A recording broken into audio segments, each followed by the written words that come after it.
membahas dulu tentang budaya positif. Apa ya? Budaya positif. Menurut kalian jenenge budaya positif iku sing apik apa sing elek? Apik. Apik. Jenenge positif mesti sing apik-apik ya.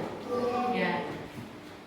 Kita akan membahas mengenai revisi kesepakatan kelas menjadi keyakinan kelas.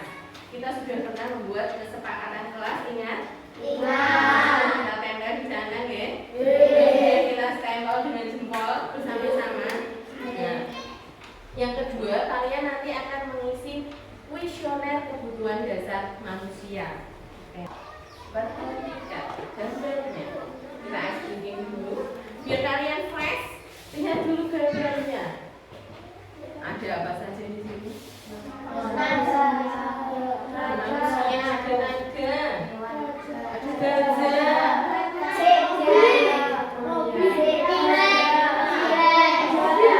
lagi? Mobil, ada apa lagi? Oh iya, ada macam-macam ya. Pertanyaannya, apa warna hewan yang paling besar? Wah, kalian hebat sekali. Kemudian ada hewan apa saja tadi di sana?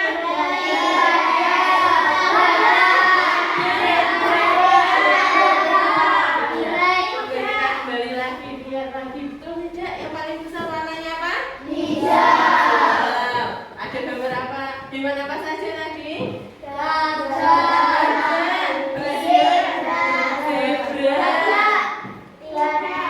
Oh iya, ada di bawah sini ada dinosaurusnya. Iya, ada macam-macam ya. Ternyata makan kalian karena masih pagi, masih bening. Menurut kalian, yang mana kesepakatan kelas? Yang ini atau yang ini? Yang mana? Ayo dibaca dulu isinya. Datang tepat waktu, mengucapkan salam. Ayo, yang ini apa yang ini? Yang milih ini, angkat tangan. Iya. Yang milih ini? Tidak ada. Oke, baik. Kita baca dulu sama-sama. Kesepakatan kelas, datang tepat waktu, mengucapkan salam. Terus apa yang kedua itu? Menjaga kebersihan sekolah. Yang di sebelahnya? Kami guru dan murid yang saling menyayangi. Terus? Kami murid yang Dan ternyata keyakinan kelas yang betul adalah yang ini. Kok bisa, Bu? Kok bisa? Namanya keyakinan itu datangnya dari mana? hati. Nah, kalau sesuatu yang dari hati akan kita jalankan dengan sepenuh hati. Makanya, kenapa kalian menjawab ini? Karena kesepakatan kelas kita waktu itu bunyinya seperti itu. Ya kan? Ini langkah-langkah untuk menetapkan keyakinan kelas. Nah, ternyata begini caranya. Setelah Bunda belajar, Bunda baru dapat ilmu itu dan ada yang namanya pertama kita harus menggali peraturan-peraturan yang perlu disepakati. Jadi kalian itu pengennya ada peraturan apa di kelas ini? Misalkan, ya, tidak boleh makan di kelas. Misalkan, ya kan? Iya, tidak boleh mengejek nama orang tua. Nah, iya. Oh, bapaknya jenenge Mikael. Bendino undang percaya. Mikael. Ono enggak boleh. Enggak boleh. Ya, jangan ya. Terus tidak boleh misalkan tadi tidak boleh memanggil nama orang tua, misalkan ya. Gua ubah ya. Tadi kalimatnya negatif. Tidak boleh memanggil nama orang tua, kalimatnya negatif ada karena ada kata tidak. Elek aja itu diubah ke dalam kalimat positif. Jadi memanggil dengan nama yang baik. Misalkan Siva. Bapaknya Siva namanya Albert. Oh nek Bumita muni bapake Siva tenanan kok Bumita masuk iku nombui. Ya. Terus memanggil nama Siva saja, jangan memanggil Albert.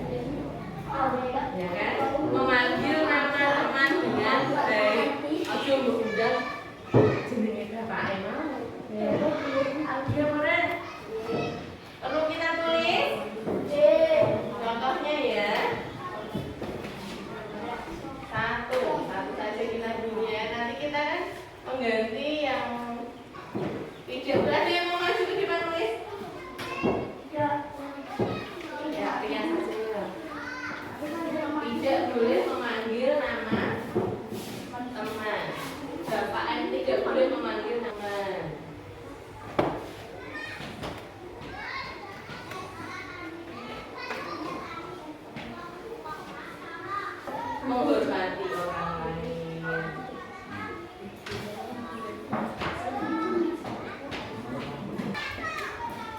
Membuat tabel T.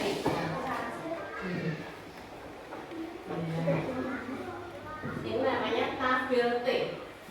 Tampak seperti. Yang terakhir, Kita boleh tahu.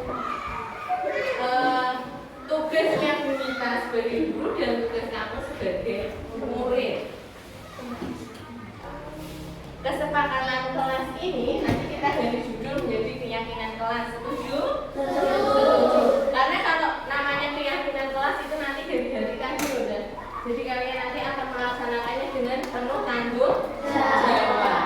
Untuk itu kita baca lagi ya bersama. Sambil diawali begini.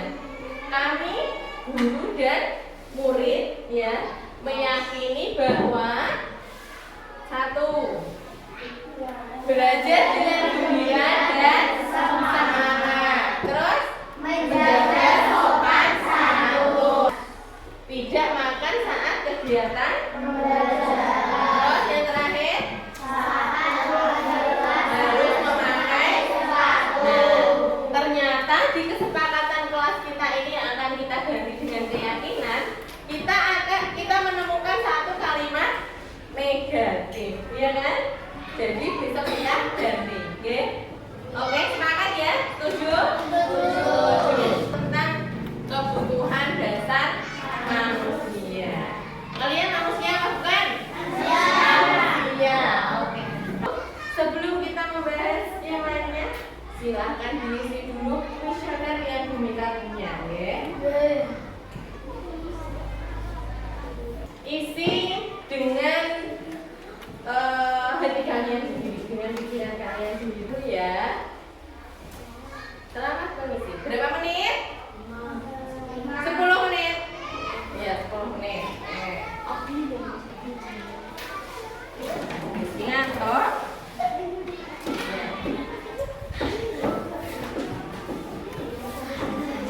Terima kasih. Sama-sama. Nanti Bu Mita saja yang menghitung, tapi kita akan melihat lagi. Nomor 1 sampai 10 tadi merupakan kebutuhan dasar kasih sayang.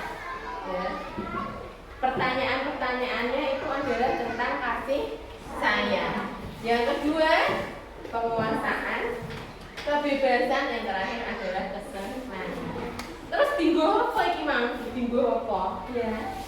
Bu Mita nanti akan mempelajari misalkan Wahyu.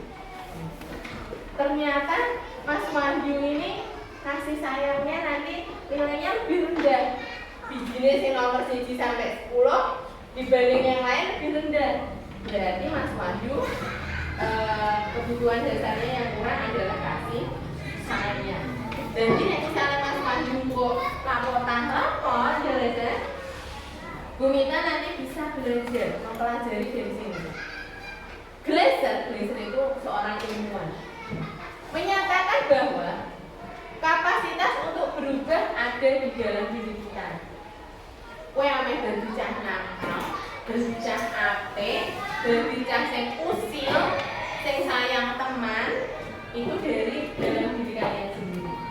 Bu Mita gak iso cara mempengaruhi. Kowe kudu ngene. Rizky gak boleh nakal. Gak iso. Ya mungkin nek ngarepe Bu Mita tok Mas Rizky iso anteng. Nek gurine Bu Mita ora. Nek ora sapa anti. Ya.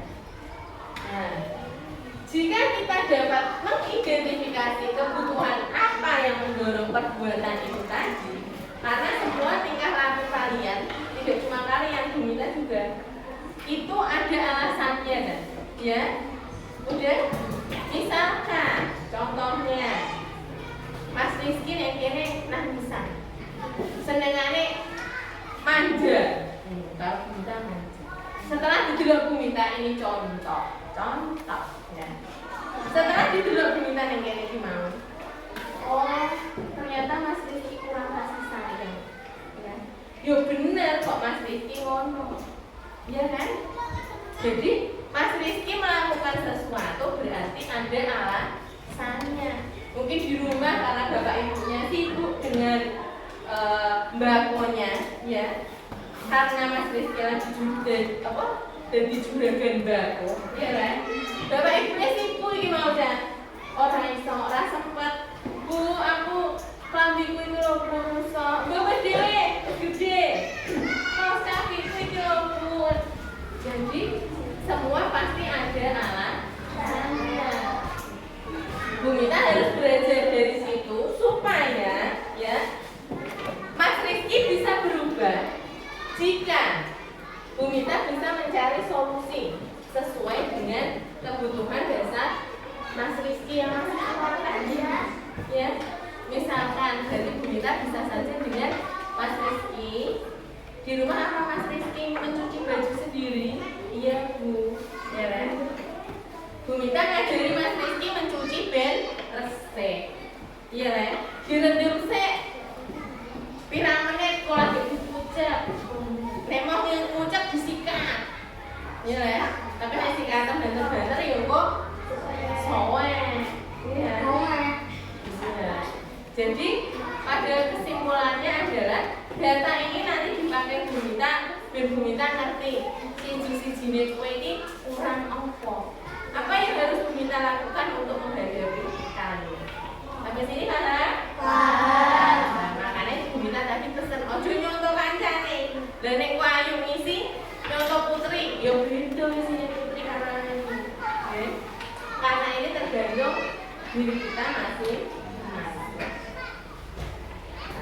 Sudah selesai sampai di sini. Ada pertanyaan? Iya. Bagaimana perasaan kalian setelah kita belajar? Kalian jadi lebih paham tentang keyakinan kelas? Lebih paham. Oke. Berarti kalian nanti akan menjalankan keyakinan ini dengan sepenuh hati? Iya.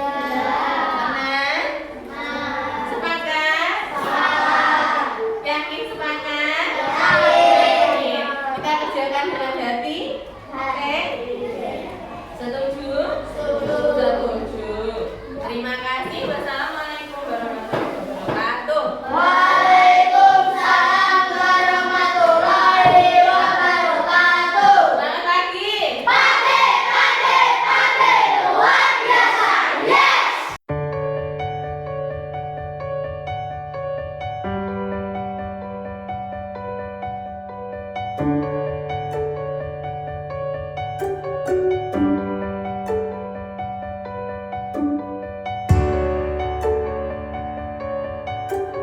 Ayo nyanyikan lagu anti perundungan. 1, 2, 3. Di sini teman, di sana teman, di mana-mana kita berteman.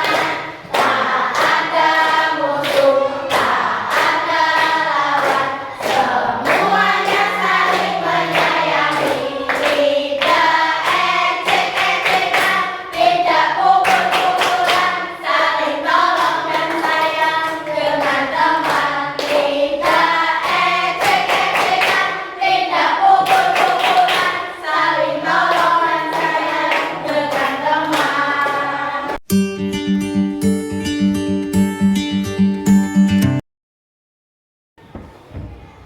Bismillahirrahmanirrahim. Assalamualaikum warahmatullahi wabarakatuh.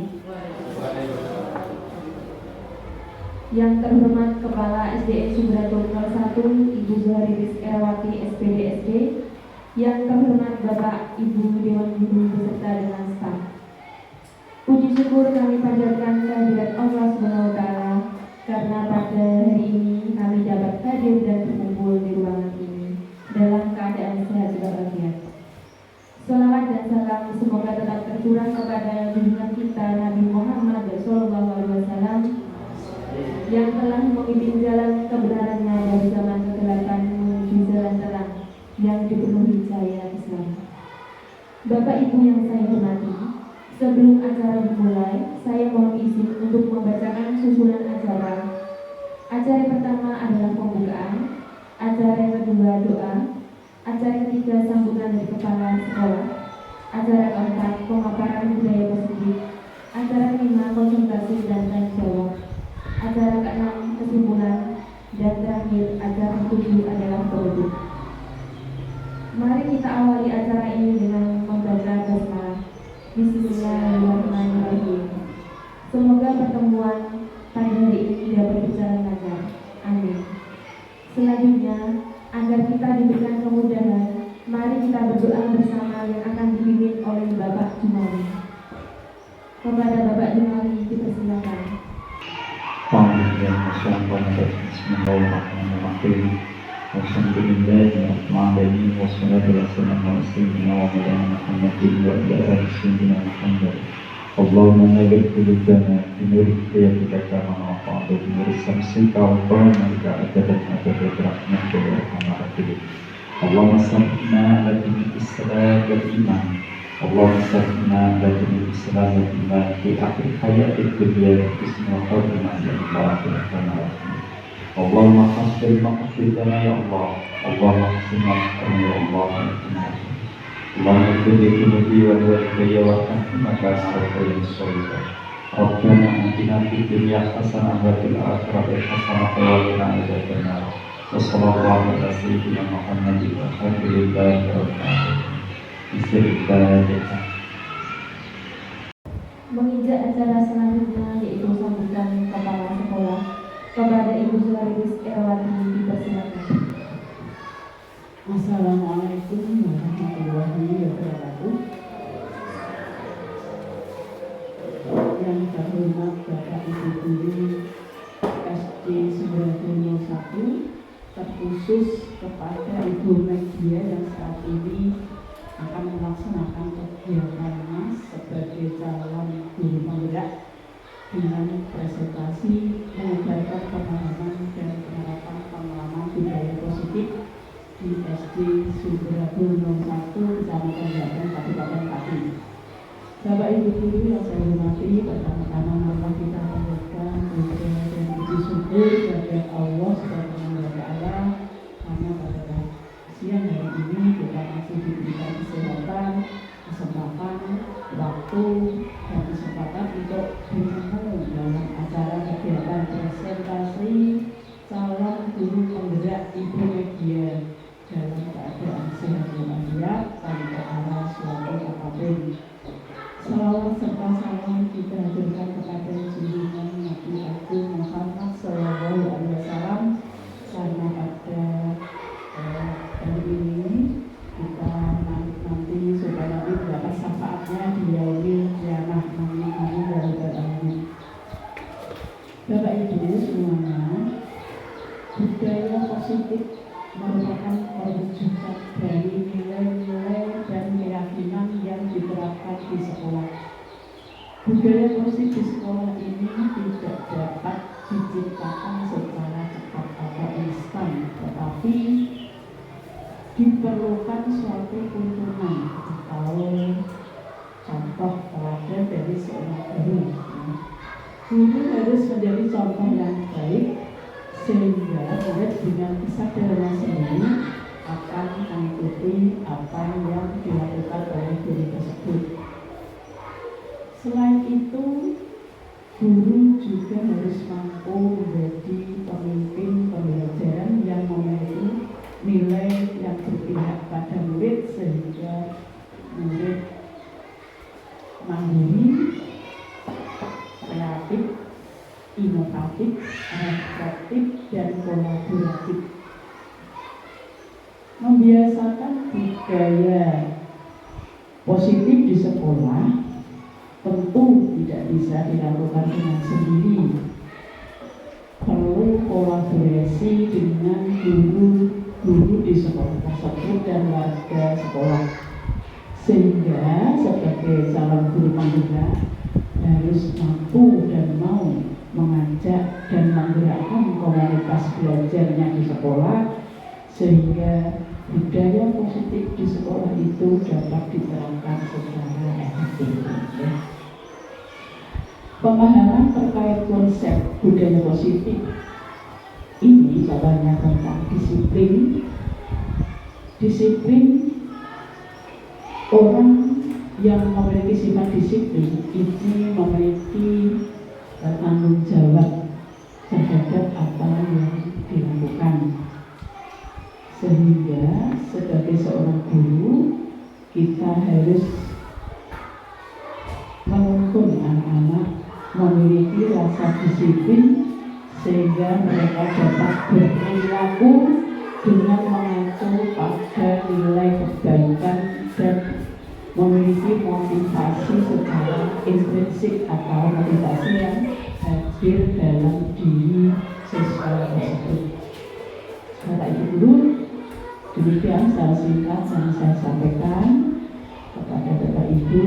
Semoga kita dapat menerapkan budaya positif, khususnya tentang disiplin positif di sekolah kita.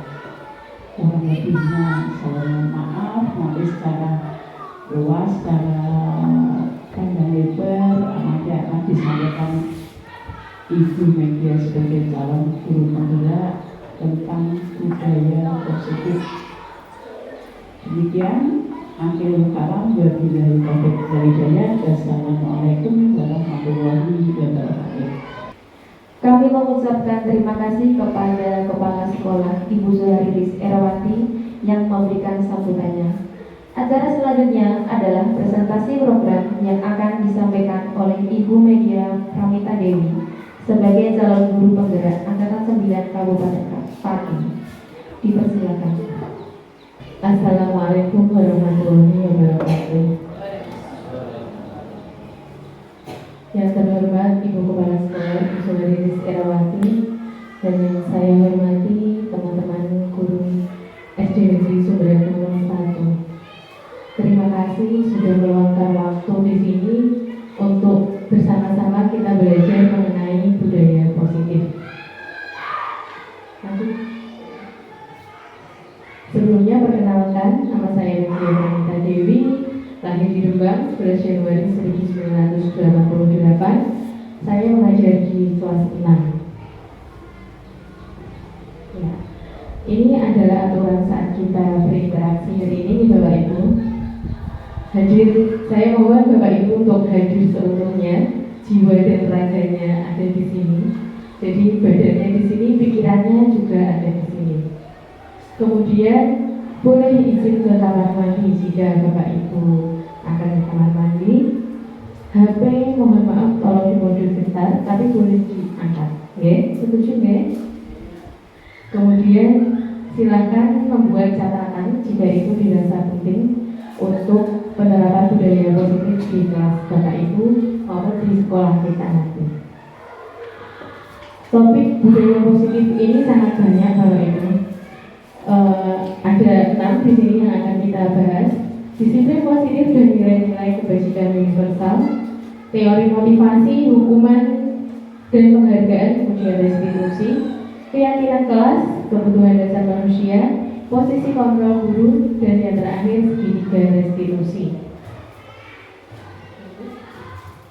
Ya, apakah Anda setuju dengan kalimat ini?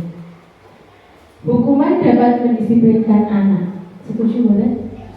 Setuju. Oke, jadi iya nih, setuju. Nomor 2. Pemberian hukuman dengan hal positif seperti membaca atau membersihkan halaman sekolah dapat meningkatkan disiplin anak.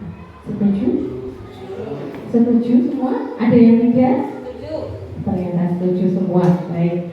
Yang ketiga, memberi penghargaan dapat meningkatkan motivasi belajar anak. Setuju. Iya. Kita masuk pada materi perubahan paradigma. Coba Bapak Ibu mengepalkan tangannya.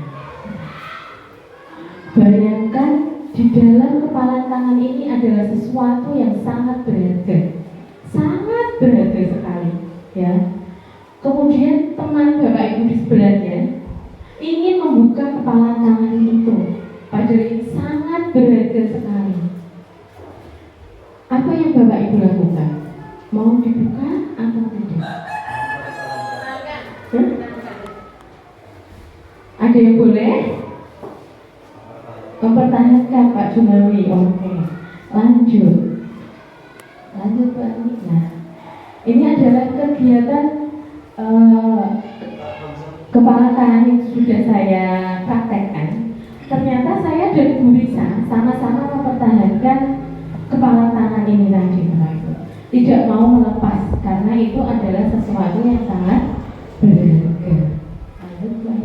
Nah, ternyata dari kesimpulan yang pertama tadi, apakah hukuman itu dapat mendisiplinkan? Apakah kegiatan kepala tangan tadi, apakah kita buka atau kita tutup? Itu semua terserah dari kita sendiri, Bapak. Dan kita kadang percaya bahwa anak-anak ini diberi peraturan, mereka dapat disiplin, ya. Ternyata itu adalah sebuah ilusi, Bapak Ibu. Ilusi dalam arti saat mereka melakukan itu, mereka dapat disiplin saat itu saja. Setelah kita tidak ada, mereka bisa melakukan lagi. Saat mereka dikritik juga, mereka mungkin akan berubah, tapi hanya saat itu saja. Setelah itu, mereka akan melakukannya lagi. Semua hal-hal yang positif seperti tadi juga ternyata itu hanyalah sebuah ilusi. Itu bukan suatu hal yang dari hati mereka sendiri. Dan yang terakhir, ilusi bahwa orang dewasa memiliki hak untuk memaksa. Jadi mereka memang tidak punya hak untuk dipaksa.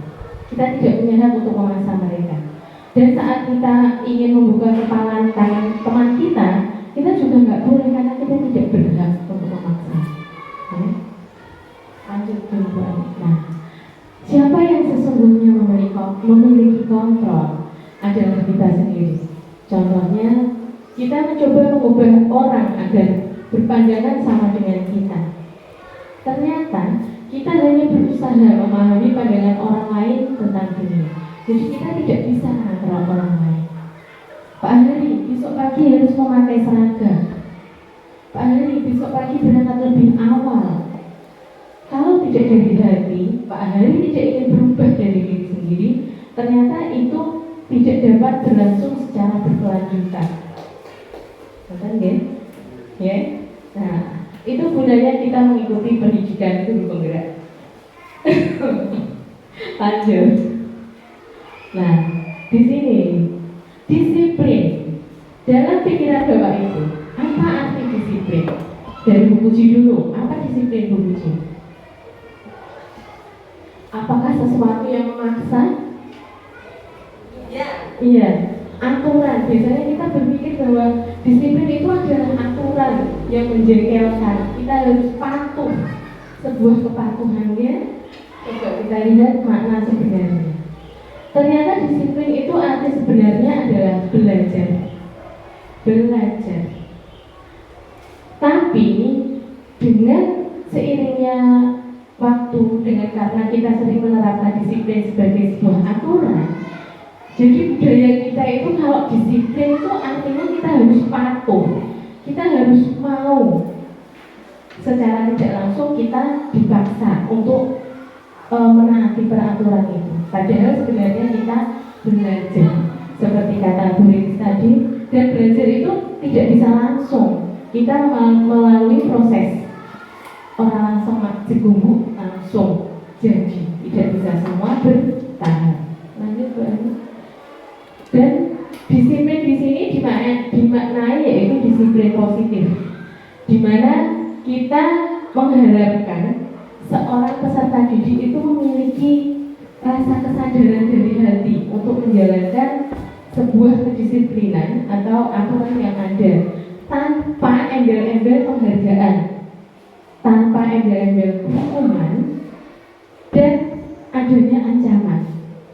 Kalau kamu tidak berangkat, kamu besok nilainya 5. Itu ternyata ditegur. Kamu berangkat paling awal, besok pagi kamu mendapatkan coklat. Ternyata juga tidak begitu. Disiplin positif di sini diharapkan semua tumbuh dari kesadaran diri. Kemudian ada yang namanya nilai-nilai kebajikan universal. Nilai-nilai kebajikan universal adalah nilai-nilai yang disepakati bersama, tidak tergantung suku bangsanya apa, agamanya apa, latar belakangnya dia miskin, dia kaya, dia anak pejabat, ataupun dia anak petani. Ini adalah perilaku atau perbuatan yang memiliki suatu tujuan, kata Dr. William Glaser. Kemudian kata Jerry Gosen, nilai-nilai kebajikan yang diyakini seseorang, maka motivasi intrinsiknya akan terbangun. Jadi motivasi dari dalam dirinya. Dan motivasi ini untuk mencapai tujuan mulia. Lanjut. Ini adalah contoh-contoh nilai kebajikan menurut 6 organisasi. Pertama dari Ibu, ada toleransi sampai komitmen itu Bapak Ibu. Kemudian 9 pilar karakter ini dari IHF. Lanjut Bu. Ini petunjuk seumur hidup dan keterampilan hidup. Semua hampir mirip karena memang nilai-nilai kebajikan. Lanjut sama peduli rajutan. Ini adalah nilai-nilai yang diharapkan dicapai oleh setiap anak Indonesia yang kita kenal dengan profil pelajar Pancasila. Bapak Ibu sudah tahu lagunya ya? Masih ingat? Masih. Ayo coba kita nyanyikan bersama biar suasananya tidak tegang. 1, 2, 3. Pelajar Pancasila beriman dan bertakwa pada Tuhan yang Esa dan berakhlak mulia, berkebinekaan global, gotong royong mandiri, kreatif dan bernalar kritis. Dari sekian tadi banyaknya kebajikan, nilai-nilai kebajikan universal yang dapat kita terapkan atau yang sangat sesuai dengan peserta didik kita adalah profil pelajar Pancasila. Teori motivasi, hukuman, dan penghargaan dan restitusi. Teori motivasi perilaku manusia. Motivasi itu dapat datang dari macam-macam.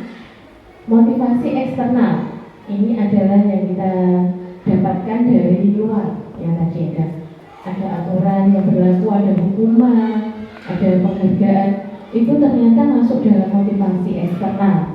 Sementara untuk disiplin positif itu diharapkan datang dari diri sendiri, yaitu dari motivasi internal. Saya akan menjadi orang seperti apa nantinya. Kalau saya berangkatnya lebih awal, ya dulu kan. Kalau saya berangkatnya lebih awal, apa yang akan saya lakukan? Saya dapat menerima pelajaran lebih tenang karena tidak terburu-buru. Saya memakai seragam lengkap. Saat upacara saya merasa tenang, tidak merasa takut, atau mungkin saat tidak memakai topi saya tidak kepanasan. Lanjut ya. Ini semua untuk apa sih? Kata Ki Hajar Dewantara, merdeka itu artinya tidak hanya terlepas dari perintah, akan tetapi juga cakap buat memerintah diri sendiri. Jadi disiplin positif yang tadi itu semua itu untuk apa sih? Untuk mewujudkan atau menciptakan anak-anak yang merdeka. Peserta didik kita nanti dapat merdeka.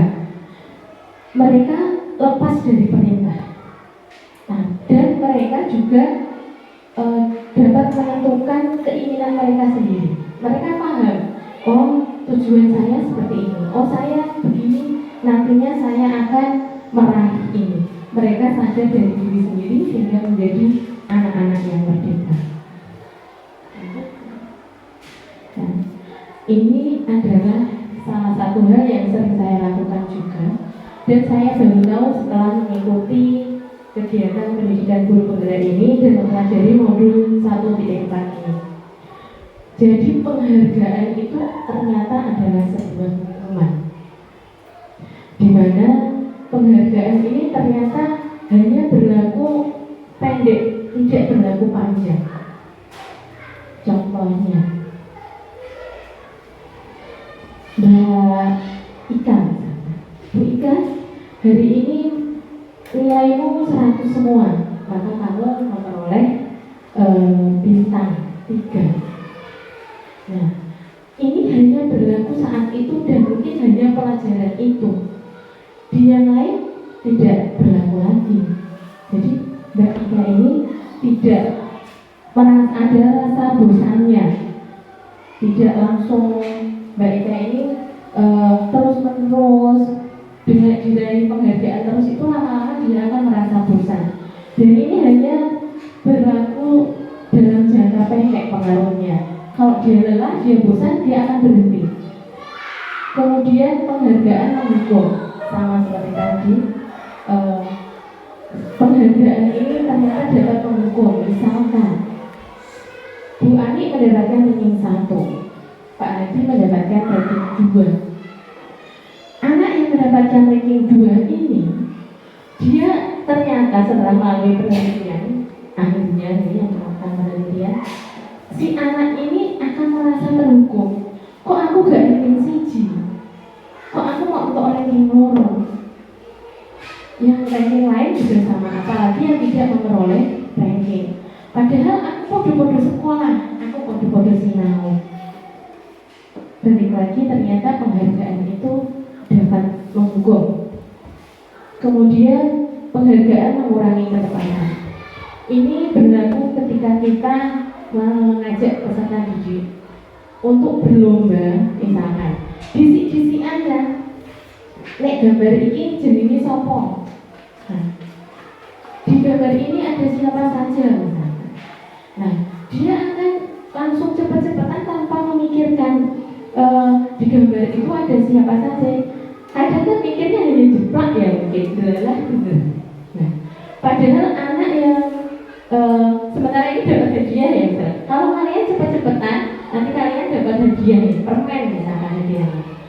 Yang cepat menjawab, dia akan memperoleh permen. Padahal dia mungkin hanya sepintas saja, cuma itu nama kota misalnya.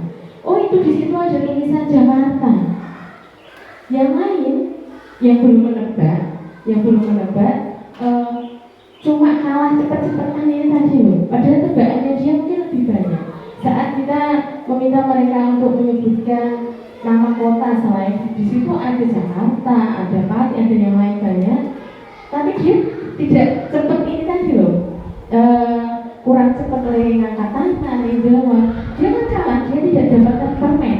Padahal anak yang tidak dapat permen belum tentu dia tidak bisa membaca itu dengan cepat. Kemudian untuk penghargaan tidak efektif, kadang penghargaan yang kita berikan itu tidak efektifnya kita hanya sepintas saja memberikan permen. Padahal kita mungkin itu bukan tidak bersangkutan dengan pelajaran yang sedang kita ajarkan atau materi yang kita ajarkan kepada anak didik kita. Kemudian penghargaan merusak hubungan. Kita memiliki peserta didik jumlahnya banyak. Misalkan satu kelas 7 orang saja. 2 anak kita beri hadiah. Ada 5 anak yang tidak dapat. Di antara mereka itu bisa terjadi iri. Kowe yo hadiah orang. Kowe yo disayang, aku yo orang. Ternyata setelah diteliti ini dapat merusak hubungan. Lanjut ya. Kemudian ada penghargaan menurunkan kualitas. Anak-anak yang tadi sudah sering sekali berhadiah, mungkin suatu saat dia akan merasa bosan. Kemudian mematikan kreativitas anak-anak tadi yang telat, dia mungkin terlambat untuk mengacungkan tangan, untuk menjawab. Bukan berarti mereka tidak bisa menjawab, ya kan? Tapi karena tidak kita beri kesempatan, mereka jadi malas, mereka jadi megah. Kreativitas mereka menjadi terganggu. Paling aku yo gak ditunjuk kok. Aku cepat-cepatan lah apa? Mesti ikut yang ditunjuk, mesti cepat ikut. Kemudian yang terakhir, penghargaan ini ternyata jadi mengurangi motivasi.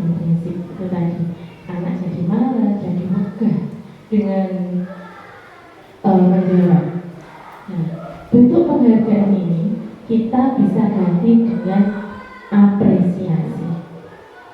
Apresiasi di sini adalah pengakuan. Yang perlu diingat, lakukan ini ketika hargai prosesnya, jangan hasil akhirnya. Oh, ternyata tadi kamu hebat ya. Dan ini lakukan secara bergantian setiap hari Bapak Ibu. Jadi jangan anak-anak tertentu saja. Saya juga di sini banyak sekali kesalahan dalam menerapkan tentang hukuman dan penghargaan. Satu, dua, ini contohnya. Rasa empatimu besar sekali.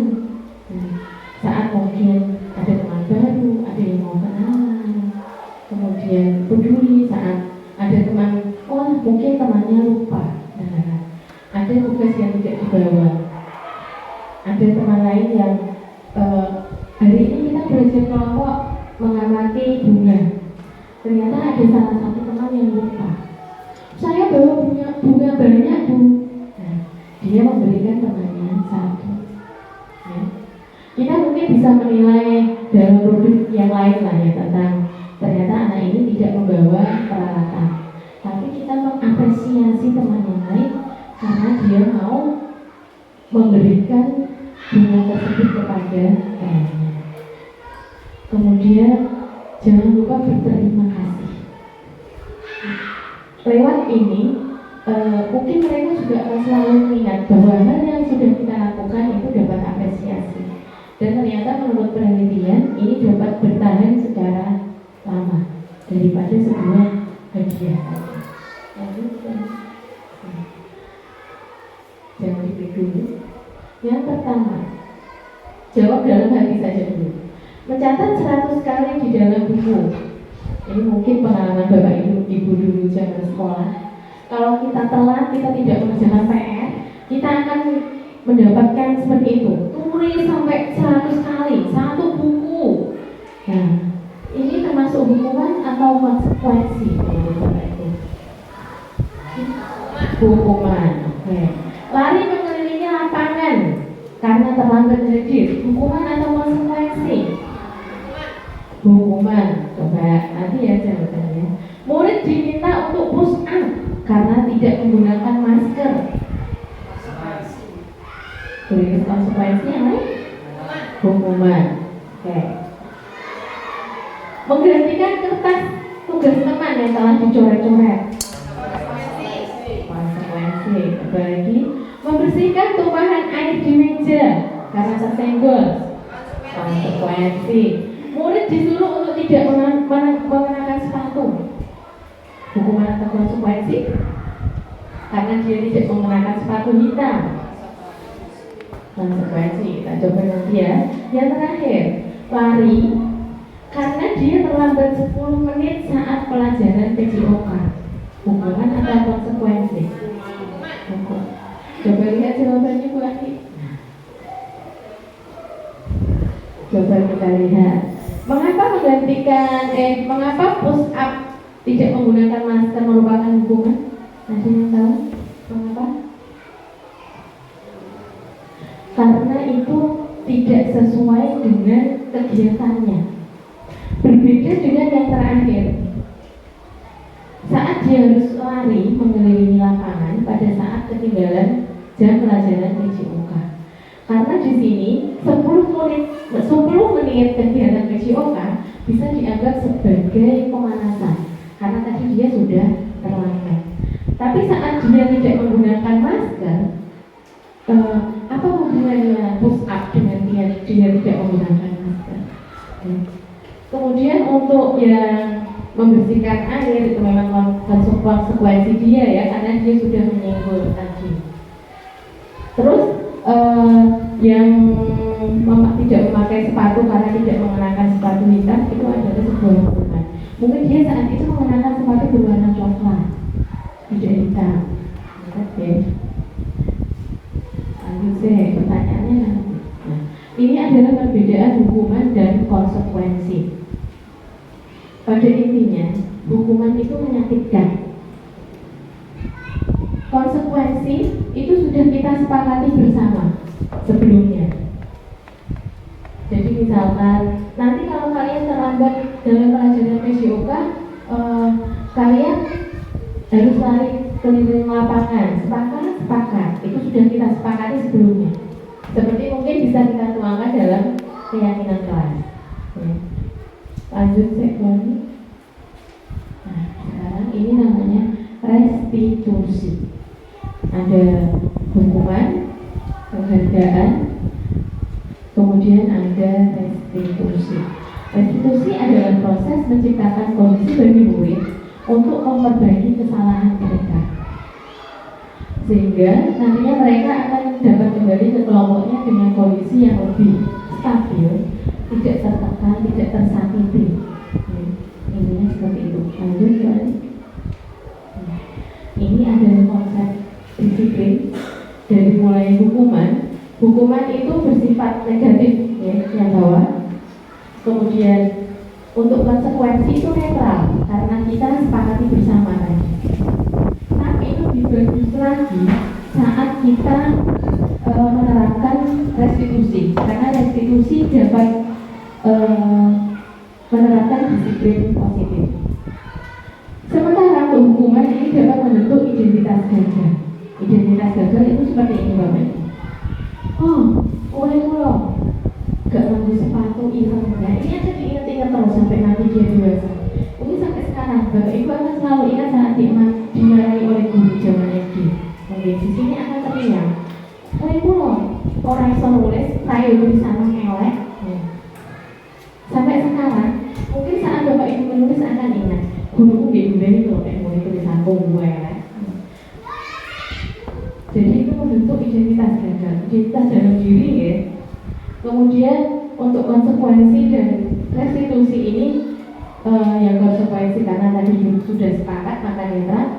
Kalau yang untuk restitusi dapat dibaca di situ misalkan sesuatu yang menyakitkan harus terjadi itu hukuman, sesuatu harus terjadi itu konsekuensi.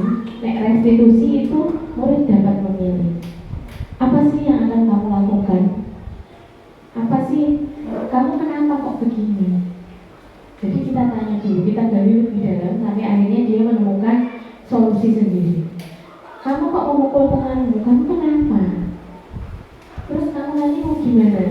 Kalau temanmu marah bapaknya, terus kalau temanmu nangis kamu gimana? Jadi kita lebih mengajak ngobrol daripada kita langsung menghukum. Lanjut ke ini ciri-cirinya untuk restitusi. Dapat memperbaiki hubungan, tawaran, jadi kita menawarkan bukan sebuah paksaan. Fokus pada solusi pada ini adalah proses. Saya yakin Bapak Ibu sudah membuat kelasnya masing-masing.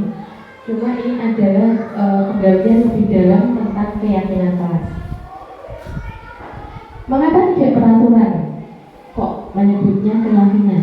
Ada yang tahu? Kalau peraturan itu dia dengan tadi itu boleh. Kalau keyakinan itu tadi dari hati. Kita sepakat bersama dengan anak didik. Lanjut ya. Karena ini untuk menggali dari dalam tadi. Kalau dari hati dilaksanakan dengan sepenuh hati, maka kita akan bertanggung jawab dan menggerakkan orang-orang itu dari hati. Anak didik akan bergerak sendiri. Lanjut. Ini adalah konsep budaya positif dari mulai peraturan kelas yang dibuat tadi, kemudian keyakinan kelas. Kalau kelasnya sudah positif, maka satu sekolah ini akan terbentuk budaya positif. Mana yang keyakinan kelas menurut Bapak Ibu? Yang sebelah sini atau yang sana? Yang utara atau selatan? Yang sini datang tepat waktu. Yang sana? Iya, keyakinan kelas adalah yang sana nih Bapak Ibu. Kalau ini seperti aturan saja, walaupun judulnya kesepakatan kelas. Jadi dalam kesepakatan kelas sebaiknya kita beri kata-kata itu tadi. Kami guru dan murid. Jadi kita sudah sepakat menaati aturan itu bersama di dalam kelas. Langkah-langkah menetapkan keyakinan kelas. Ini adalah langkah-langkah yang dapat kita lakukan dalam membentuk sebuah keyakinan kelas. Pertama, menggali peraturan-peraturan yang perlu disepakati di kelas. Jadi Bapak Ibu dapat bertanya kepada seluruh peserta didik. Ayo, aturan apa saja yang perlu kita sepakati? Semua anak diminta untuk menulis. Apapun tulisannya, misalkan tidak boleh makan, tidak boleh minum, tidak boleh terlanggar, terserah. Mereka pokoknya menulis aturan terserah mereka. Setelah itu kita saring. Pada nomor 2, peraturan tadi mungkin kan ada kata tidak. Tidak boleh makan, tidak boleh minum, tidak boleh nakal misalkan. Kita ubah, tidak boleh nakal menjadi sayang teman. Jadi kalimat negatif diubah menjadi kalimat positif. Jadi tidak ada lagi dalam sebuah kesepakatan kelas kalimat negatif. Semua diubah menjadi positif. Kemudian menyarikan peraturan tadi ke dalam nilai kebajikan. Contohnya, tidak boleh mengejek teman. Berarti nilai kebajikannya adalah menghormati orang lain. Lanjut, kegiatan tadi masuk. Nomor 4, ini tampak seperti, tidak tampak seperti, nanti contohnya lanjut 2 itu. Nah, ini adalah contoh saat saya mencoba menerapkan langkah-langkah itu tadi dengan anak-anak didik saya. Tidak boleh memanggil nama orang tua, karena ternyata kelas 6 itu sering sekali memanggil nama orang tuanya ke temannya. Jadi misalnya bapaknya namanya Sugeng, temannya tadi walaupun perempuan, mereka akan memanggil anak itu tadi Sugeng. Jadi itu mereka sepakat tidak boleh memanggil nama orang tua. Kemudian diganti dengan kalimat positif, memanggil dengan nama teman. Menghormati orang lain, nilai kebajikannya. Terus tabel T di sini yang saya gunakan tampak seperti, tidak tampak seperti. Tampak sepertinya memanggil dengan nama teman, tidak tampak seperti. Tidak boleh memanggil nama orang tua. Kemudian tugas guru dan tugas murid. Di sini tugas siapa sih yang boleh memanggil? Bolehkah gurunya memanggil nama orang tua? Tidak boleh juga kan? Jadi itu adalah tugas guru dan juga tugas muridnya. Yang tidak tugas guru, tidak tugas murid, tentu saja yang jeleknya di sini yang ditulis. Lanjut lagi. Ini adalah contoh-contoh nilai kebajikan yang mungkin tadi diambil dari anak-anak didik. Lanjut. Kami mengucapkan terima kasih kepada Kepala Sekolah Ibu Zuhariris Erawati yang memberikan sambutannya.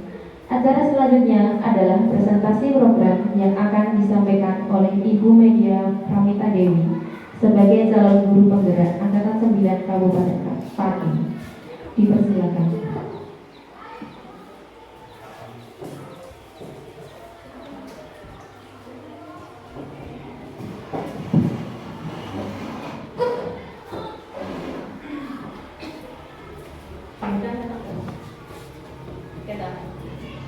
Assalamualaikum warahmatullahi wabarakatuh.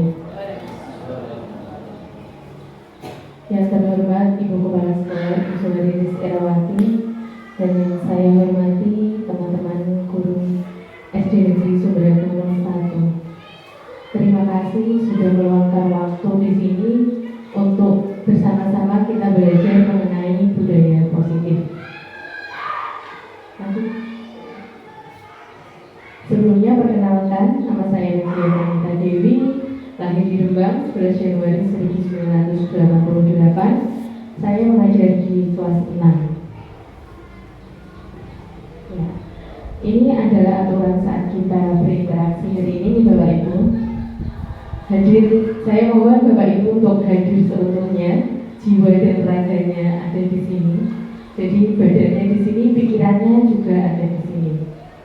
Kemudian boleh izin ke kamar mandi jika Bapak Ibu akan ke kamar mandi. HP mohon maaf tolong dimodul bentar, tapi boleh diangkat. Ya, setuju nggak? Kemudian silakan membuat catatan jika itu dirasa penting untuk penerapan budaya positif di kelas Bapak Ibu maupun di sekolah kita nanti. Topik budaya positif ini sangat banyak Bapak Ibu. Ada 6 di sini yang akan kita bahas. Disiplin positif dan nilai-nilai kebajikan universal, teori motivasi, hukuman dan penghargaan, kemudian restitusi, keyakinan kelas, kebutuhan dasar manusia, posisi kontrol guru, dan yang terakhir segitiga restitusi. Ya, apakah Anda setuju dengan kalimat ini? Hukuman dapat mendisiplinkan anak. Setuju boleh? Setuju. Oke, jadi iya nih, setuju. Nomor 2. Pemberian hukuman dengan hal positif seperti membaca atau membersihkan halaman sekolah dapat meningkatkan disiplin anak. Setuju? Setuju semua? Ada yang tidak? Setuju. Ternyata setuju semua. Baik. Yang ketiga, memberi penghargaan dapat meningkatkan motivasi belajar anak. Setuju. Lanjut. Iya. Kita masuk pada materi perubahan paradigma. Coba Bapak Ibu mengepalkan tangannya. Bayangkan di dalam kepalan tangan ini adalah sesuatu yang sangat berharga sekali, ya. Kemudian teman Bapak Ibu di sebelahnya ingin membuka kepalan tangan itu, padahal ini sangat berharga sekali. Apa yang Bapak Ibu lakukan? Mau dibuka atau tidak? Ada yang boleh? Mempertahankan Pak Jumawi. Oke. Lanjut Pak Nina. Ini adalah kegiatan kepala tangan yang sudah saya praktekkan. Ternyata saya dan Bu Risa sama-sama mempertahankan kepala tangan ini tadi, tidak mau melepas karena itu adalah sesuatu yang sangat berharga. Nah, ternyata dari kesimpulan yang pertama tadi, apakah hukuman itu dapat mendisiplinkan, apakah kegiatan kepala tangan tadi, apakah kita buka atau kita tutup, itu semua terserah dari kita sendiri, Bapak. Dan kita kadang percaya bahwa anak-anak ini diberi peraturan, mereka dapat disiplin, ya. Ternyata itu adalah sebuah ilusi, Bapak Ibu.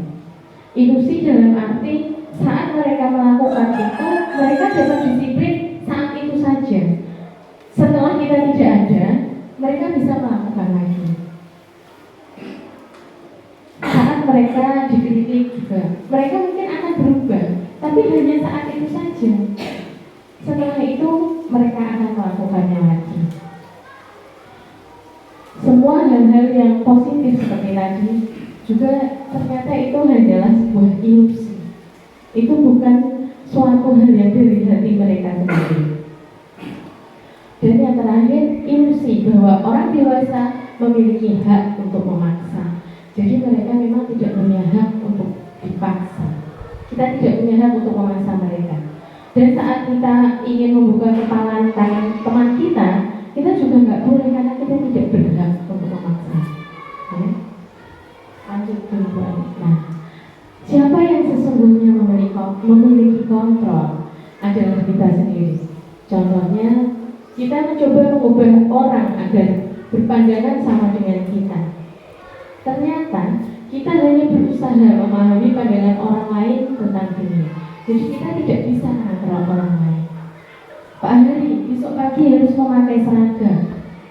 Pak Hari, besok pagi berangkat lebih awal. Kalau tidak dari hati, Pak Hari tidak ingin berubah dari diri sendiri, ternyata itu tidak dapat berlangsung secara berkelanjutan. Betul ya? Ya?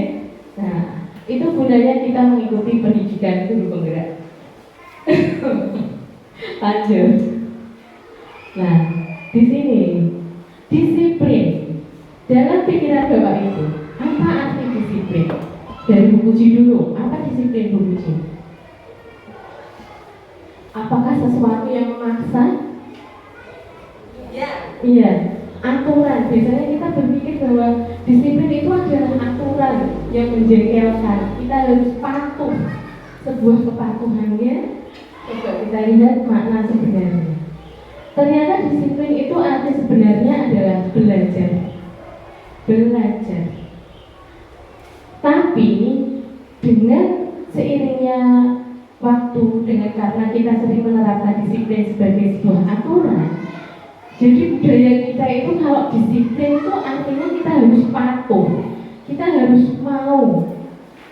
Secara tidak langsung kita dipaksa untuk menaati peraturan itu. Padahal sebenarnya kita belajar, seperti kata Bu Riris tadi, dan belajar itu tidak bisa langsung. Kita melalui proses.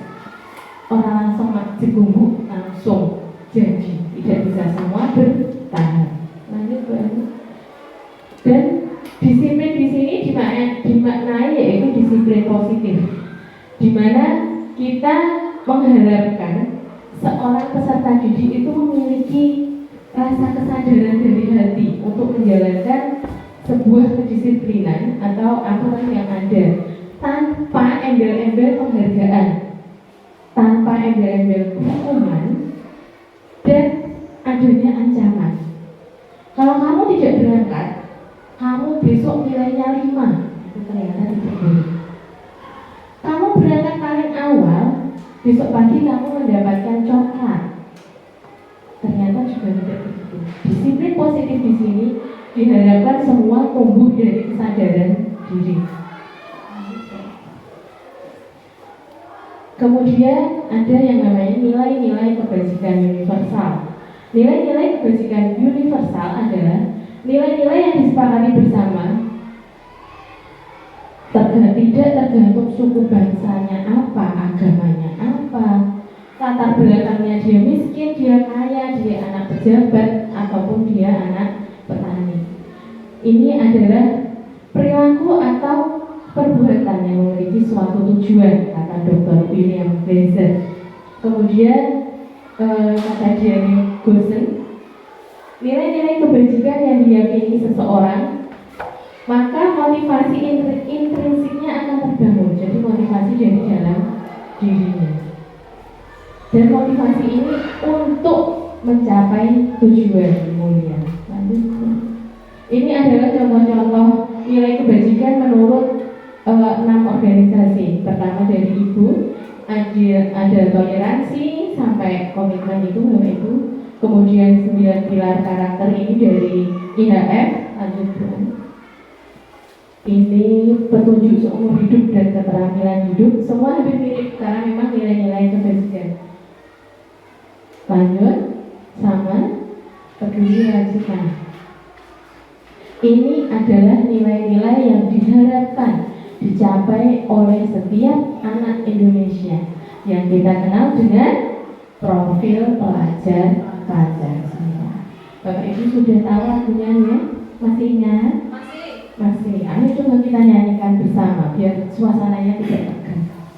1, 2, 3. Belajar Pancasila, beriman dan bertakwa pada Tuhan yang Esa, dan berakhlak mulia, berkebinekaan global, gotong royong mandiri, kreatif dan bernalar kritis. Dari sekian tadi banyaknya kebajikan, nilai-nilai kebajikan universal yang dapat kita terapkan atau yang sangat sesuai dengan peserta didik kita adalah profil pelajar Pancasila. Teori motivasi, hukuman, dan penghargaan, dan restitusi. Teori motivasi perilaku manusia. Motivasi itu dapat datang dari macam-macam. Motivasi eksternal, ini adalah yang kita dapatkan dari luar, yang tadi ada aturan yang berlaku, ada hukuman, ada penghargaan. Itu ternyata masuk dalam motivasi eksternal. Sementara untuk disiplin positif itu diharapkan datang dari diri sendiri, yaitu dari motivasi internal. Saya akan menjadi orang seperti apa nantinya. Kalau saya berangkatnya lebih awal, ya, kalau saya berangkatnya lebih awal, apa yang akan saya lakukan? Oh, saya dapat menerima pelajaran lebih tenang karena tidak terburu-buru. Saya memakai seragam lengkap. Saat upacara saya merasa tenang, tidak merasa takut, atau mungkin saat tidak memakai topi saya tidak kepanasan. Lanjut, ya. Ini semua untuk apa sih? Nah, kata Ki Hajar Dewantara, merdeka itu artinya tidak hanya terlepas dari perintah, akan tetapi juga cakap buat memerintah diri sendiri. Jadi disiplin positif yang tadi itu semua itu untuk apa sih? Untuk mewujudkan atau menciptakan anak-anak yang merdeka. Peserta didik kita nanti dapat merdeka. Mereka lepas dari perintah. Nah, dan mereka juga dapat menentukan keinginan mereka sendiri. Mereka paham, oh tujuan saya seperti ini, oh saya begini, nantinya saya akan meraih ini. Mereka sadar dari diri sendiri sehingga menjadi anak-anak yang merdeka. Nah, ini adalah salah satu hal yang sering saya lakukan juga, dan saya baru tahu setelah mengikuti kegiatan pendidikan guru penggerak ini dan mempelajari modul 1.4 ini. Jadi penghargaan itu ternyata adalah sebuah pengumuman, di mana penghargaan ini ternyata hanya berlaku pendek, tidak berlaku panjang. Contohnya, Mbak Ika, Bu Ika, hari ini nilaimu 100 semua, maka kamu memperoleh bintang 3. Nah, ini hanya berlaku saat itu dan mungkin hanya pelajaran itu. Di yang lain tidak berlaku lagi. Jadi Mbak Ika ini tidak merasa ada rasa bosannya. Tidak langsung Mbak Ika ini terus-menerus dengan diraih penghargaan terus, itu lama-lama dia akan merasa bosan. Dan ini hanya berlaku dalam jangka pendek pengaruhnya. Kalau dia lelah, dia bosan, dia akan berhenti. Kemudian penghargaan mendukung, sama seperti tadi. Penghargaan ini ternyata dapat mendukung. Misalkan Bu Ani mendapatkan ranking 1, Pak Hadi mendapatkan ranking 2. Anak yang mendapatkan ranking 2 ini, dia ternyata setelah melalui penelitian, akhirnya ini yang melakukan penelitian, si anak ini akan merasa terhukum. Kok aku gak ranking 1? Kok aku mau untuk ranking 2? Yang ranking lain juga sama, apalagi yang tidak memperoleh ranking. Padahal aku podo-podo sekolah, aku podo-podo sinau. Balik lagi, ternyata penghargaan itu dapat menghukum. Kemudian penghargaan mengurangi ketepatan. Ini berlaku ketika kita mengajak peserta didik untuk berlomba, misalkan disik-disikan ya, nek gambar ini jenenge sopo. Nah, di gambar ini ada siapa saja misalkan. Nah, dia akan langsung cepat-cepatan tanpa memikirkan di gambar itu ada siapa saja. Kadang kan mikirnya hanya jeplak ya, mungkin delalah bener. Nah, padahal anak yang sementara ini dapat hadiah ya, misalnya. Kalau kalian cepat-cepatan, nanti kalian dapat hadiah ya, permen misalkan hadiahnya. Yang cepat menjawab, dia akan memperoleh permen. Padahal dia mungkin hanya sepintas saja, cuma oh itu nama kota misalnya. Oh itu di situ ada tulisan Jakarta. Yang lain yang belum menebak, cuma kalah cepat-cepatan ini tadi loh. Padahal tebakannya dia mungkin lebih banyak. Saat kita meminta mereka untuk menyebutkan nama kota selain di situ ada Jakarta, ada Pati, ada yang lain banyak. Tapi dia tidak cepat ini tadi loh, kurang cepat yang ngangkat tangan, yang jawab, dia kan kalah, dia tidak dapatkan permen. Padahal anak yang tidak dapat permen belum tentu dia tidak bisa membaca itu dengan cepat. Kemudian untuk penghargaan tidak efektif, kadang penghargaan yang kita berikan itu tidak efektifnya kita hanya sepintas saja memberikan permen. Padahal kita mungkin itu bukan tidak bersangkutan dengan pelajaran yang sedang kita ajarkan atau materi yang kita ajarkan kepada anak didik kita. Kemudian penghargaan merusak hubungan. Kita memiliki peserta didik jumlahnya banyak. Misalkan satu kelas 7 orang saja. 2 anak kita beri hadiah. Ada 5 anak yang tidak dapat. Di antara mereka itu bisa terjadi iri. Oh, kowe yo hadiah orang. Oh, kowe yo disayang, aku yo orang. Ternyata setelah diteliti ini dapat merusak hubungan. Kemudian ada penghargaan menurunkan kualitas. Anak-anak yang tadi sudah sering sekali kejadian, mungkin suatu saat dia akan merasa bosan. Kemudian mematikan kreativitas anak-anak tadi yang dia mungkin terlambat untuk mengacungkan tangan, untuk menjawab. Bukan berarti mereka tidak bisa menjawab, ya kan? Tapi karena tidak kita beri kesempatan, mereka jadi malas, mereka jadi bukan. Kreativitas mereka menjadi terganggu. Oh paling aku yo gak ditunjuk ae kok. Aku cepet-cepetan lah apa? Pasti iku sing ditunjuk. Pasti cepet iku. Nah, kemudian yang terakhir, penghargaan ini ternyata jadi mengurangi motivasi prinsip itu tadi.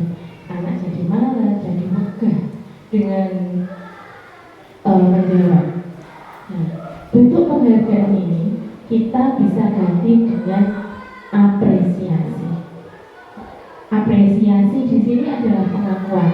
Yang perlu diingat, lakukan ini ketika hargai prosesnya, jangan hasil akhirnya. Oh kamu ternyata tadi kamu hebat ya. Dan ini lakukan secara bergantian setiap hari Bapak. Jadi jangan anak-anak tertentu saja. Saya juga di sini banyak sekali kesalahan dengan menerapkan tentang hukuman dan penghargaan. Ini contohnya. Rasa empatimu besar sekali. Saat mungkin ada teman baru, ada yang mau kenalan, kemudian peduli saat ada teman, mungkin temannya lupa, ada tugas yang tidak dibawa, ada teman lain yang hari ini kita belajar kelompok mengamati bunga. Ternyata ada salah satu teman yang lupa. Saya bawa bunga banyak Bu. Nah, dia memberikan temannya satu. Ya. Kita mungkin bisa menilai dalam produk yang lain lah ya tentang ternyata anak ini tidak membawa peralatan. Tapi kita mengapresiasi teman yang lain karena dia mau memberikan bunga tersebut kepada temannya. Kemudian jangan lupa berterima kasih. Lewat ini, mungkin mereka juga akan selalu mengingat bahwa hal yang sudah kita lakukan itu dapat apresiasi. Dan ternyata menurut penelitian ini dapat bertahan secara lama daripada sebuah hadiah. Jangan diklik dulu. Yang pertama, jawab dalam hati saja dulu. Mencatat 100 kali di dalam buku. Ini mungkin pengalaman Bapak Ibu dulu zaman sekolah. Kalau kita telat, kita tidak mengerjakan PR, kita akan mendapatkan seperti itu. Tulis sampai 100 kali, satu buku. Nah, ini termasuk hukuman atau konsekuensi menurut Bapak Ibu? Hukuman, oke. Lari mengelilingi lapangan karena terlambat hadir, hukuman atau konsekuensi? Hukuman. Coba nanti ya jawabannya. Murid diminta untuk push up karena tidak menggunakan masker. Beri konsekuensi yang lain? Hukuman. Oke. Menggantikan kertas tugas teman yang telah dicoret-coret. Konsekuensi. Apalagi membersihkan tumpahan air di meja karena tersenggol. Konsekuensi. Murid disuruh untuk tidak mengenakan sepatu. Hukuman atau konsekuensi? Karena dia tidak mengenakan sepatu hitam. Konsekuensi. Kita coba nanti ya. Yang terakhir, lari karena dia terlambat 10 menit saat pelajaran PJOK. Hukuman atau konsekuensi? Coba lihat jawabannya Bu Aki. Coba kita lihat. Mengapa push up tidak menggunakan masker merupakan hukuman? Ada yang tahu mengapa? Karena itu tidak sesuai dengan kegiatannya. Berbeda dengan yang terakhir. Saat dia harus lari mengelilingi lapangan pada saat ketinggalan jam pelajaran PJOK. Karena di sini 10 menit kegiatan PJOK bisa dianggap sebagai pemanasan. Karena tadi dia sudah terlambat. Tapi saat dia tidak menggunakan masker, apa hubungannya push up dengan dia tidak menggunakan masker? Kemudian untuk yang membersihkan air itu memang konsekuensi dia ya, karena dia sudah menyenggol tadi. Terus yang tidak memakai sepatu karena tidak mengenakan sepatu hitam itu adalah sebuah hukuman. Mungkin dia saat itu mengenakan sepatu berwarna coklat, tidak hitam. Oke. Lanjut sih, pertanyaannya nanti. Nah, ini adalah perbedaan hukuman dan konsekuensi. Pada intinya, hukuman itu menyakitkan. Konsekuensi itu sudah kita sepakati bersama sebelumnya. Jadi misalkan nanti kalau kalian terlambat dalam pelajaran PJOK, kalian harus lari keliling lapangan. Sepakat. Itu sudah kita sepakati sebelumnya. Seperti mungkin bisa kita tuangkan dalam keyakinan kelas. Lanjut sekali. Nah, sekarang ini namanya restitusi. Ada hukuman, penghargaan, kemudian ada restitusi. Restitusi adalah proses menciptakan kondisi bagi murid untuk memperbaiki kesalahan mereka, sehingga nantinya mereka akan dapat kembali ke kelompoknya dengan kondisi yang lebih stabil, tidak tertekan, tidak tersakiti. Intinya seperti itu. Lanjut kembali. Ini adalah konsep disiplin.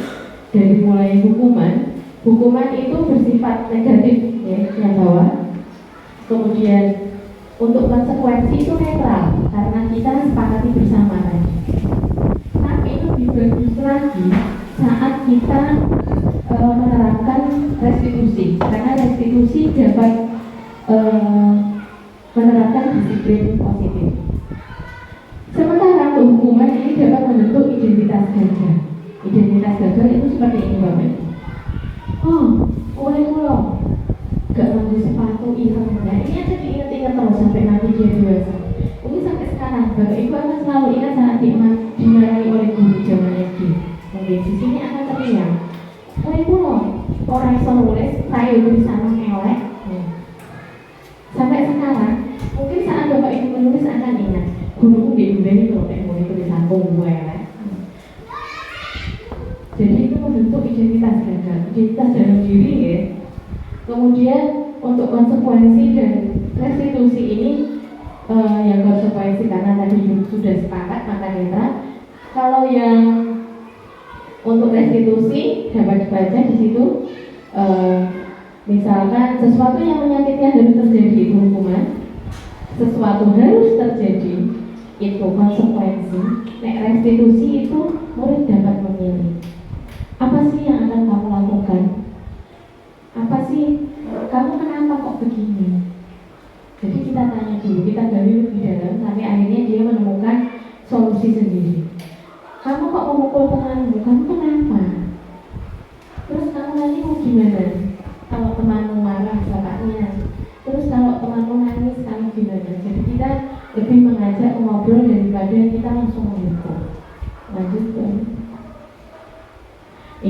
ciri-cirinya untuk restitusi, dapat memperbaiki hubungan, tawaran, jadi kita menawarkan bukan sebuah paksaan, fokus pada solusi pada ini adalah proses. Saya yakin Bapak Ibu sudah membuat kelasnya masing-masing. Cuma ini adalah penggalian lebih dalam tentang keyakinan kelas. Mengapa tidak peraturan? Kok menyebutnya keyakinan? Ada yang tahu?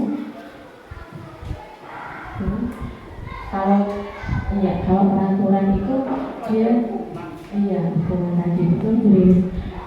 Kalau keyakinan itu tadi dari hati, kita sepakat bersama dengan anak didik.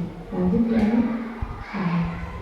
Karena ini untuk menggali dari dalam tadi.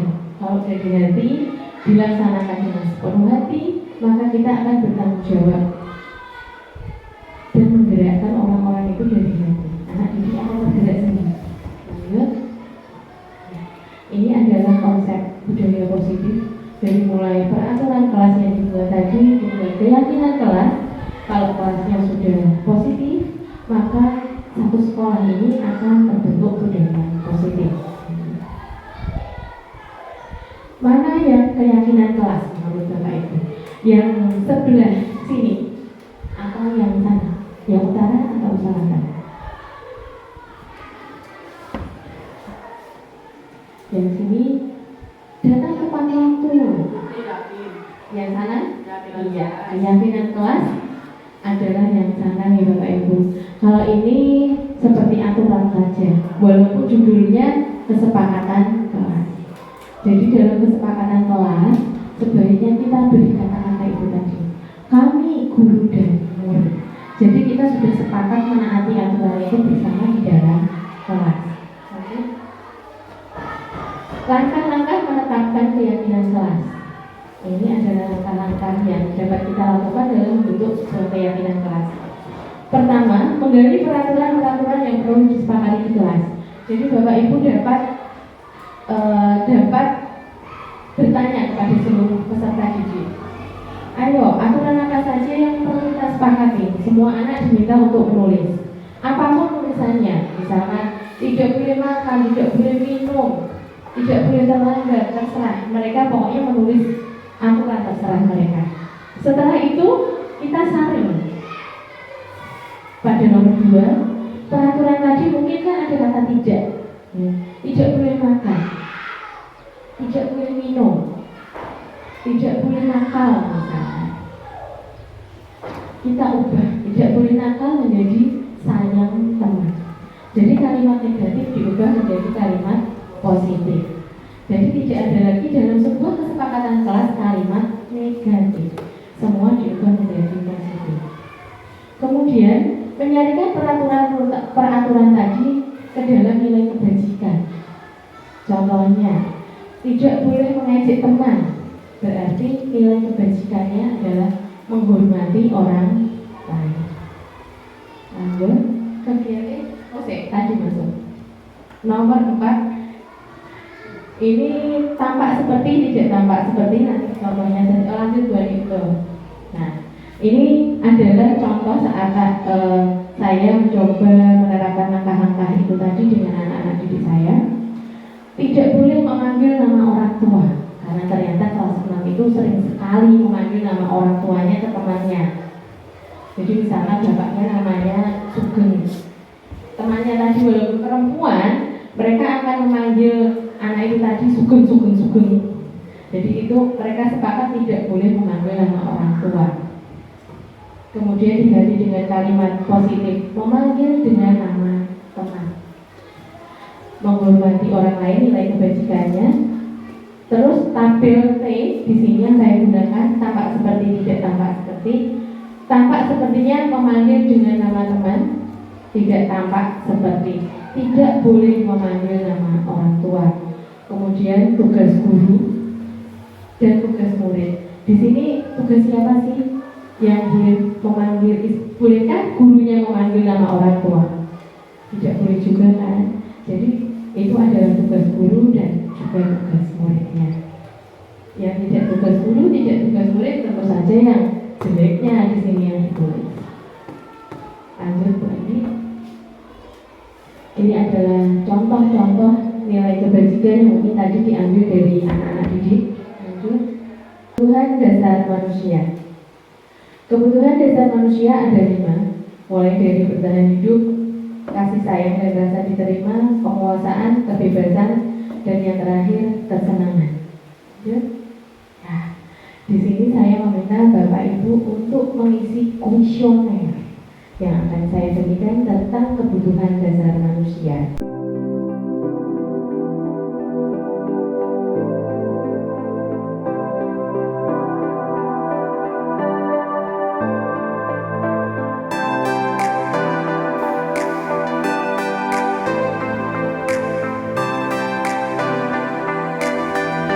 Ini adalah anak-anak kelas 6, sama juga saya minta untuk mengisi kebutuhan kuesioner kebutuhan dasar manusia juga. Lanjut.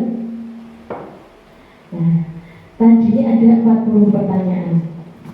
Nomor 1 sampai 10 itu adalah kategori kasih sayang. Nomor 11 sampai 20 penguasaan, 21 sampai 30 kebebasan, yang terakhir tentang kesenangan. Jadi, misalkan nanti hasilnya yang rendah adalah kasih sayang, berarti kebutuhan dasar Bapak Ibu yang kurang adalah kasih sayang. Nah, ini Glaser tadi, Glaser menyatakan bahwa kapasitas untuk berubah ada dalam diri kita. Jika kita dapat mengidentifikasi tadi kebutuhan dasar apa yang kurang, kita dapat mencari solusi, tentu saja dengan cara yang positif. Kalau tadi saya contohkan di murid saya, misalkan ada salah satu anak yang pakaiannya kurang rapi. Di situ mungkin dia kurang, setelah dilihat kebutuhan dasarnya yang kurang kasih sayang. Oh, mungkin orang tuanya di rumah sangat sibuk. Sebagai petani, tentu saja saat panen seperti ini, panen tembakau, mungkin bapak ibunya tidak sempat untuk mencucikan bajunya terlihat masih lusuh dan sebagainya. Dan saya hanya bisa mengajarkan cara-cara untuk mencuci baju agar bajunya bersih, disetrika biar rapi. Jadi ada solusi setelah kita mengetahui kebutuhan dasarnya. Ini juga bisa diterapkan Bapak Ibu di kelas lain. Kalau kelas rendah mungkin bisa dibacakan. Seperti poin pertama, saya senang berteman. Siapa yang suka berteman? Lingkari nomor yang banyak. Misalkan 5 posisi kontrol guru. Lanjut. Sebagai seorang guru, ternyata kita memiliki 5 posisi saat menghadapi anak yang bermasalah. Yang pertama sebagai penghukum, kemudian pembuat rasa bersalah, sebagai teman, pemantau, dan yang terakhir sebagai manajer. Kalau dilihat dari ini, kalau saya pribadi, saya sering membuat merasa bersalah sebagai teman. Oke. Maksudnya saya ternyata salah ya Bapak. Ya benar, memang lebih bagus sebagai teman mungkin. Cuma saya sering membuat mereka itu merasa bersalah. Contohnya misalkan mereka tidak mau memakai sepatu saat di kelas. Jadi saya sering berkata, yang membeli sepatu itu orang tuamu. Orang tuamu bekerja, harga sepatunya mahal. Agar kalian bersekolah tidak beralaskan kaki atau memakai sandal. Ternyata itu membuat mereka merasa bersalah. Segitiga restitusi. Saat memposisikan kita sebagai diri kita sebagai manajer, kita dapat melakukan yang namanya segitiga restitusi dalam mengatasi permasalahan. Di sini kita berdialog dengan siswa, kita berdiskusi untuk menemukan solusi dengan tahapan yang pertama menstabilkan identitas, yang kedua memvalidasi tindakan yang salah, yang terakhir adalah menanyakan keyakinan. Di saat kita menstabilkan identitas, contohnya Bu Ika berkenal dengan Pak Hadi tentang apa enaknya Pak Hadi mau bertengkar tentang masalah apa. Jajannya Bu Ika diminta Pak Hadi, Bu Ika menangis. Saya sebagai guru manggil Pak Hadi, ya, ada apa Pak Hadi, ya, ada apa Mas Hadi, misalkan jadi guru ya, Pak Hadi jadi murid. Dia akan mengeluarkan semua omongannya. Oh, dijaluk jajan tok ayo Bu, kok nangis, semua. Kita dengarkan saja dia bercerita. Oh, aku lesu dan lain-lainnya kan. Saat dia berkata lesu, itu kita sudah memasuki yang kedua. Kalau yang pertama tadi kita cukup dengarkan. Oh ya, kalau Bu Gita jadi Mas Hadi juga sama. Kalau lapar yang nyari makanan. Saat kita menstabilkan identitasnya, pokoknya kita dengarkan saja dia cerita apa saja. Aku kesel Bu, ini buat dengarkan. Saat kedua yang validasi tindakannya salah itu tadi, kita bisa berkata, iya, demikian Nek, bagaimana su? Tapi mengambil jajan teman itu salah atau tidak? Dia akan mulai berpikir, apakah itu tindakan yang benar atau salah. Kemudian langkah yang terakhir yaitu kita menanyakan keyakinan kelas. Nah, di tahap keyakinan kelas ini kita akan menanyakan, dulu kita sudah punya kesepakatan kelas ya, kita sudah punya keyakinan. Di sana apa kita ingatkan lagi? Kalau dia sudah menjawab, oh kita harus sayang teman, kita harus ini, kita tanya. Kalau bersedia tidak memperbaiki masalah ini dengan baik, apa yang bisa kamu lakukan? Beda diri dan tukaran, nanti dia akan ingat meminta maaf. Ini hanya contoh. Tapi biasanya nih anak datang kan, pasti mereka ingat apa yang akan kalian lakukan? Meminta maaf. Karena dia sudah membuat menangis temannya. Setelah itu mungkin dia akan berkata, oh tak ganti jajan ibu, jajan mono kok. Nah, dia nanti bisa mengganti jajan temannya. Dan mungkin banyak lagi kasus lainnya. Dan tentu saja ini kita lakukan secara bertahap. Okay. Tidak mungkin langsung langsung kita, mungkin Pak Jumali atau Pak Hari ada murid berkelahi di lapangan, gulutan, ya. Setelah dipisah langsung ditakoi anak apa ini. Nah, setelah atau bocah sekolah di gulutan ditakoi anak apa, ya tidak begitu juga. Setelah mereka tenang, baru kita ajak ngobrol, ajak diskusi. Menstabilkan identitas. Ini adalah tahap terakhir kita mengingatkan tentang keyakinan kelas kita.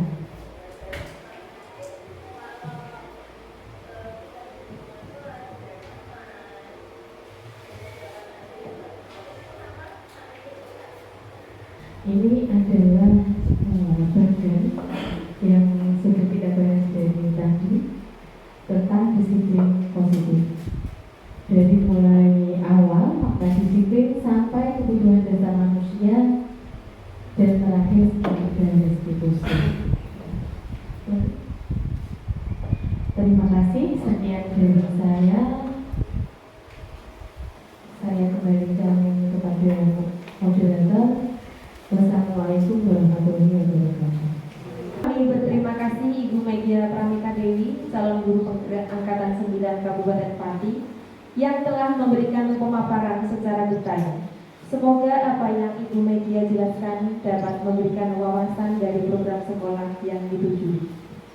Dan saatnya kita tanya jawab membahas program-program yang telah disampaikan Ibu Media. Kepada Bapak Ibu Dewan Guru, kami persilakan untuk menanggapi atau mengajukan pertanyaan terkait pemaparan program yang telah disampaikan Ibu Media. Terima kasih atas waktu yang diberikan. Perkenalkan, nama saya Syahri, selaku guru PJOK. Yang terhormat Ibu Kepala Sekolah serta teman-teman Dewan Guru. Pertanyaan saya, apakah sudah dibentuk tim untuk penanganan masalah pada anak-anak tersebut? Itu yang saya tanyakan. Terima kasih atas waktu yang diberikan.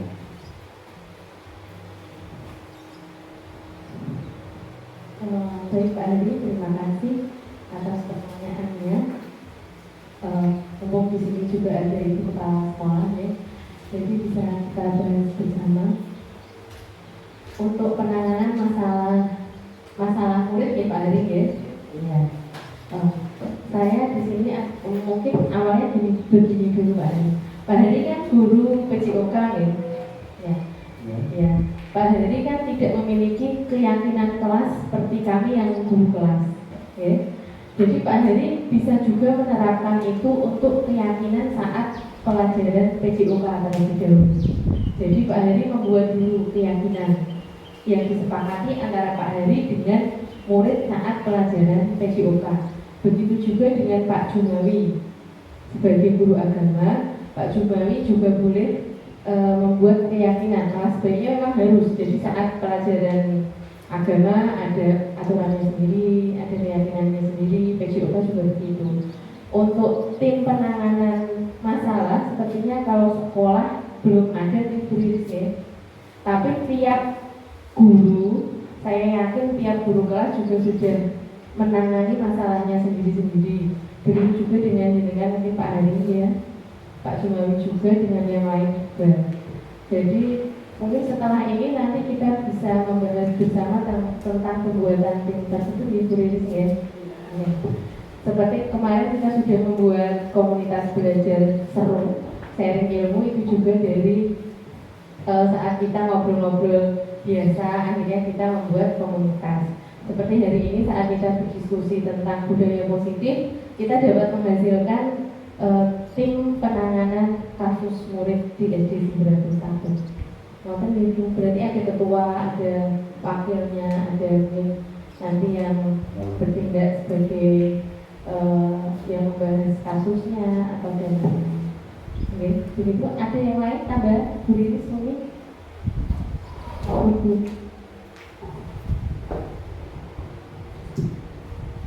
Terima kasih. Untuk penanganan kasus ini pertama itu lebih diutamakan di kelas dulu ya. Kecuali kalau memang masalah itu merujuk kepada hal-hal yang lebih luas, misalnya perhubungan. Nah ini kan kasusnya nanti kan melebar ke orang tua, mungkin ke masyarakat. Jadi nanti memang bisa dibuat apa namanya tim. Tapi lebih yang utama dan pertama yang penting itu adalah di kelas dulu. Ya. Seperti tadi yang diterangkan Mbak Media tentang profil 5 profil tentang manajer tadi itu tadi 5 posisi kontrol. 5 posisi kontrol itu kita sebagai manajer ya sebagai perusahaan ya, harus bisa menangani lah kasus-kasus seperti ini. Jadi yang lebih penting di kelas ya. Tim nanti dibuat kalau nanti ya kita membuat untuk mengantisipasi kalau ada hal-hal yang lebih jelas seperti perhubungan. Itu demikian. Terima kasih.